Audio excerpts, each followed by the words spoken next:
السؤال هو ليش المنتخب السوري لما يلعب قدام الإمارات بيطوبس للإمارات؟ حرفيا بيطوبس. بيعطوهم المباراة بشكل غريب، بشكل متعمد.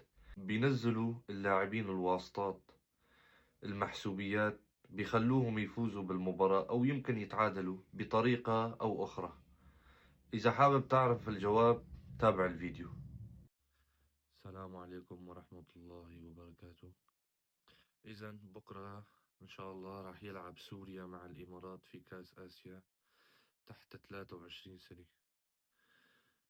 ماني متفائل، ولكن حسبي الله ونعم الوكيل باللي كان السبب. سوريا لما بتلعب قدام الإمارات ما بتعرف شو بيصير. المنتخب السوري بيطوبز للمنتخب الإماراتي، يعني بيسلمهم المباراة.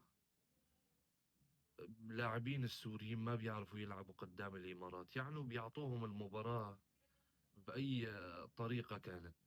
وعلى سبيل المثال مباراة إمارات سوريا في تصفيات كأس العالم 2022، عمر خريبين جاله 22 فرصة ما سجل ولا جول. جول ما سجل. وفعلوا المستحيل مشان الإمارات تفوز، ولكن أجا لاعب شريف ما رضى بالذل، اسمه محمود البحر، سجل التعادل. وإبراهيم عالمي وعمر خريبين واللي معه انزعجوا.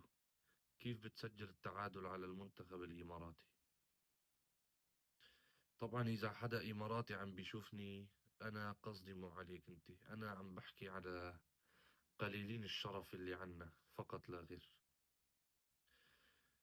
وبكرة بتمنى المدرب لا تظلم اللاعب الأجنبي المغترب طلبه، لأنه يلي قبلك كمان سواها، شبع مسبات وشبع بهادل. انت لا تعمل هالحركات. بعدين هذا اللاعب اللي اسمه مهند فاضل، شو فيه منيح حتى عم تلعبه مباراة كاملة؟ بعدين لحتى استحيت على حالك شوي طالعته ونزلت غيره. لعب الأكفأ، لعب. أعطي الأولوية للأفضل يا أستاذ حسين، لا تظلم حدا. وإن شاء الله نفوز وما نطوبز للإمارات، لأنه المفسدين اللي بيشتغلوا باتحاد كرة القدم،